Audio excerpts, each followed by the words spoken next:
Sikit-sikit kolumpin, apa? Kumpilin. Sikit-sikit kumpilin. Balik-balik mga lumpin, apa? Mengumpilin. Kan, satat kami kurang karaja dari minggu lepas dia berhenti mengumpilin. Bikin garam. Nah, kalau sekali-sekala mengumpilin dia apa ba itu? Kan? Kami orang tahu sudah itu apa yang patut kana buat ba itu karaja. Ini, susah naman ti, oy. Kami tahu sudah itu apa yang kana buat. Dia pa ako banyak kumpulin, kan?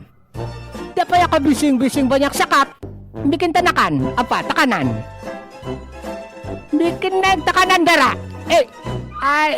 Susah naman ti, mau mencakap. Kami orang sudah buat itu karaja. Labe sudah itu dari separuh. Gaji deposit pun belum kau bayar, kan? Coba kalau kau bayar dulu sedikit. Jadi apa batanaga semangat juga kan orang karaja. So listen to me. Oke, listen to me.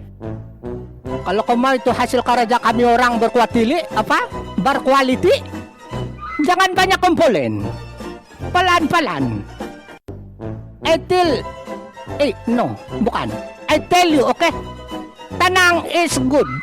Nah, kan? Tenang is good. Tidak payah kalang kabut. Kalau kau yang patut apa? Kalau kau yang buat ini karaja ay sorapan na di. Kan? Tambah buruk lagi. Sampai 6 kali orang tuh pergi mengatam tadi pun belum tentu lagi karaja kau selesai. Kan? Sa kalau siya bikin bansi oh.